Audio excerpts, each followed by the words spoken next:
for the hardest-hitting show in talk radio. The true progressive voice since 2012. This is Southpaws.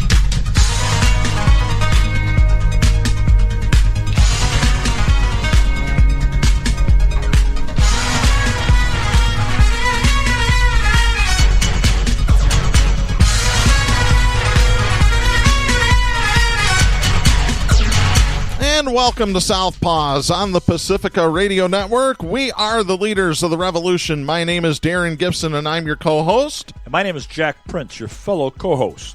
We got quite a bit to cover. I hope you had a good Thanksgiving. Yeah, Darren. Yeah, we had some good feedback, I think, to our Evergreen show that we actually recorded back in May. So we just now released it, or we just let it escape, one or the other. I'm not sure. Speaking of escaping, we got quite a bit to discuss today. We're going to talk about how stupid Americans have become. Just mind-numbingly dumb. Yeah. Free dumb, as you've said, Jack. You're free to be dumb. We got to talk about impeachment. We've got a Hammer Time segment that I've been itching to get to. Yeah. But before we get to that, we should remind you that you can follow us on social media by going to facebook.com/Southpaws Radio Show. You can follow us on Twitter at Southpaws Radio. You can become a patron of the show by going to patreon.com/Southpaws Radio. By the way, Southpaws coffee cups make good stocking stuffers. There you go. You can listen to the show anytime you like at Spreaker.com. Do a search there for Southpaws. You can find us at the iTunes Store. Do a search for Southpaws under Podcast. And when you find our logo, you found us. And our episodes are automatically uploaded to our YouTube channel. Go to YouTube and do a search for Southpaws Radio there. Mm-hmm. And, of course, you can find us on great Pacifica stations across the country, including KCEI-FM Taos, New Mexico, KZGM Kabul, Missouri, new station KACR Alameda, California, downloaded last week's show. Right. Thank you for downloading us, and hopefully that continues. And, of course, we're on Global Community Radio Channel 1 every Monday night at 9 p.m. We're on right after Democracy Now!, so make sure you check us out there as well. Before we get into some of the uglier stuff that we're covering, we got a couple of pieces of good news that we want to share. The first one being a new poll just came out from the Los Angeles Times. It was commissioned by the University of California at Berkeley. I've got this. This is by Janet Hook, staff writer for the LA Times. This is dated December 5th out of Washington. The Democratic presidential contest in California remains extremely fluid, but not fluid enough, at least so far, to provide an opening for Michael Bloomberg, who entered the race 2 weeks ago and was banking on winning big in the delegate-rich state. That, according to a new poll for the Los Angeles Times. The survey by the University of California Berkeley Institute of Governmental Studies found that both Senator Elizabeth Warren of Massachusetts, who they call the commanding frontrunner in a September poll, no, that's BS, and former Vice President Joe Biden have lost ground among the state's likely Democratic primary voters over the last 2 months. That erosion has benefited Senator Bernie Sanders, independent of Vermont, who narrowly tops the primary field, and Mayor Pete Buttigieg of South Bend, Indiana, who doubled his support since the September poll. Here's the numbers, right raw, folks. Bernie Sanders is at 24% in the latest LA Times poll. Elizabeth Warren, 22%. Biden drops to 14%. Buttigieg rises from 6% to 12%. So there's your doubling. So he's still in fourth place. And then they've got Kamala Harris, but we've got good news because Kamala Harris has dropped out of the race. Don't let that establishment screen door hit you in the ass. Yep. Others and undecided polled at 9%. All other candidates got less than 3%. Poll was conducted between November 21st and November 27th. Among 1,694 registered California voters considered likely to vote in the state's Democratic primary, estimated margin of error is plus or minus 4 percentage points. So, of course, the LA Times is saying Warren and Sanders are in a statistical tie, which BS. Ladies and gentlemen, you would have to be wise enough to realize if these numbers are that conducive for Bernie, what the real numbers would be. Mm-hmm. They can't cheat enough to keep these other flim-flammers in these number 1 and 2 positions, Biden and Elizabeth. They can't do it. That it's just too staggering. I see pictures of these humongous crowds. Mm-hmm. Just, Biden had a rally in Iowa. That picture, 10 minutes before the doors open up, there were 3 or 4 people standing in the doorway of the hall. Bernie's numbers would be staggering if they were genuine. They would be a complete landslide. The media edits, lies. So for them to even have Bernie in the position he is this good news, as Darren just said. It absolutely means is. He is overwhelmingly ahead. Mm-hmm. None of this close. Yeah. Or as I like to say on Facebook, you don't need the polls. All you have to do is look at the number of people that show up at Bernie Sanders rallies versus every other candidate. That's it. Bernie's far ahead. That's it. Fundraising, Bernie far ahead.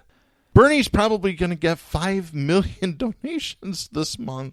Bernie is likely to be so successful that the DNC will be compelled to bump him off. Now, we're not being mentioned that, silly when we say that. You mentioned that 2 weeks ago, Jack, right on the show. People, a whole lot smarter than me, evidently, who are corroborating that and saying that it's just I'm going to go back to the only analogy that I think is fitting. When you play euchre, there's 4 people at the table. For you to take a hand, you want to take a trump card, no pun intended, to win the hand, but you want to use the littlest card that you have. So you want to put a 9 and take the hand. You may have an ace and a jack and a king. The DNC will combat Bernie in the slightest possible way until that doesn't work. Mm-hmm. So if a 9's not enough, then it's a jack, or it's a queen, it's a king, it's an ace. The ace, obviously, here would have some sort of catastrophe, a plane crash like they did to the guy in Minnesota. Paul Wellstone. Or the labor union leader right here in Michigan, mm-hmm. who they found the altimeter had been diddled with. So he thought he was flying at I don't know how many thousand feet. It was just off the ground. Mm-hmm. So you have to worry about that. At the same time, go balls to the wall. Or a patsy like Lee Harvey Oswald or something like that. Yeah, right. Sorry, just going there too. And speaking of, I mentioned Buttigieg. I forgot at the top of the show, I wanted to mention that we have a correction from our show from 2 weeks ago. I was talking about Pete Buttigieg somehow came up with a list of 400 black supporters out of South Carolina. I gave some wrong numbers there. The numbers actually are that 42% of the people that were on that list were white. And most of the people on that list did not endorse him. So, again, Mayor Petey is just lying through his teeth, but what do you expect from an establishment hack? One other number that we mentioned when we were talking about Bernie Sanders was money, and now I've got good news number 2. This is from Jake Johnson, staff writer for Common Dreams. This was published on November 27th. Representative Alexandria Ocasio-Cortez raised more money for re-election than any other House Democrat in the third quarter of 2019, an achievement the New York Democrat touted as a testament to the power of grassroots fundraising over schmoozing with corporate lobbyists and wealthy executives. The New York Post reported that Ocasio-Cortez raised $1.42 million between July 1st through September 30th for her 2020 re-election campaign, topping all House Democrats, including Speaker Nancy Pelosi, Democrat of California, whose fundraising prowess is well known. The lead sponsor of the Green New Deal resolution in the House, Ocasio-Cortez, tweeted this, quote, "While many try to belittle a progressive agenda that centers working people and the public good, in truth, it's more powerful than ever. I haven't picked up a phone once this year to dial for dollars, and I don't meet with corporate lobbyists. That is the power of your grassroots support." End of quote. It's a beautiful thing. Individual voters, not corporations, are the catalyst for Cortez and for Bernie's candidacy. And that's pure, beautiful-looking democracy to me. And by the way, 1.1 million of that 1.42 million were donations under $200. Yeah, like the ones I send. Way under $200. This is beautiful. This is fantastic news to me, Jack. Our genuine, and I say this in all conviction, our genuine progressive, Alexandria Ocasio-Cortez, got into a fight with the fake, with the plastic cutout liberal called Little Petey down in South Bend. Yep. And the fight was over.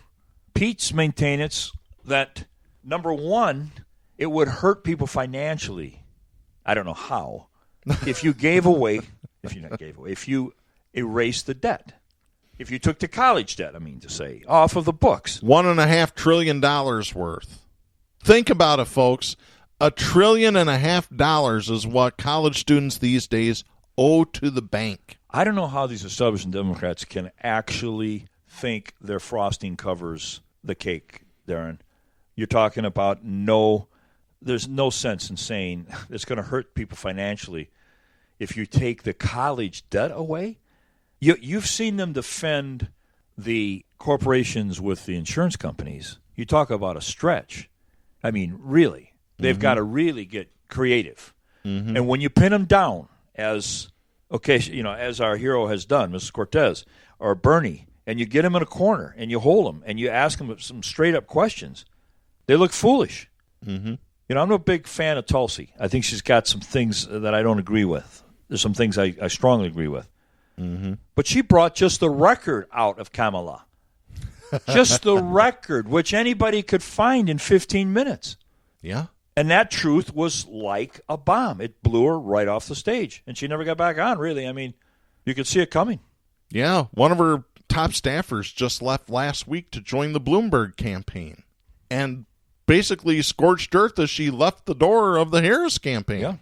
Yeah. Said that she had never seen staff workers for a campaign treated so lousily. I guess lousily is a word. We'll use it. I don't know. I just can't imagine how they expect this stuff to fly. Biden helped the racists down in Tennessee and Alabama with the busing. He stood with them. Yeah. He stood with them. And it's common knowledge. He came out this week and said, I will not, if you are going to ask a candidate to go after fracking and trying to reduce fracking or eliminate fracking, don't vote for me. Well, good. I'm not voting for him. Thanks for the tip there, Joe. You've seen his bus, the malarkey, no malarkey. No malarkey bus. No, it's just full of BS. If they have a museum of relic, antique, political badges, and get that bus. Get that bus and pull in the front. Yeah, if anybody wants to sell us the bus, he is so we'll do a fundraiser for it. He needs to listen to our show where we define what a progressive is, what a neoliberal is, what an oligarch is, what a fascist is. Yeah, we've got it all for you, folks. Yeah, we have a segment coming up here that elucidates just really our problem. It's more than you'll know, folks. You know the old saying, you can't fix stupid. And we are looking at a nation fed on pablum that have grown into idiots. Beyond idiots. Do you want to read it, or would you like me to? You got it up there. Go ahead. We'll take turns. You're the one that found the story and posted it to our official Facebook page. So if you want to read the entire article, go to facebook.com/Southpaws Radio Show. This is written by Tyler Durden, writing for Zero Hedge. The piece was authored by Michael Snyder via the End of the American Dream blog. This was dated December 4th. The headline reads, "How dumb have we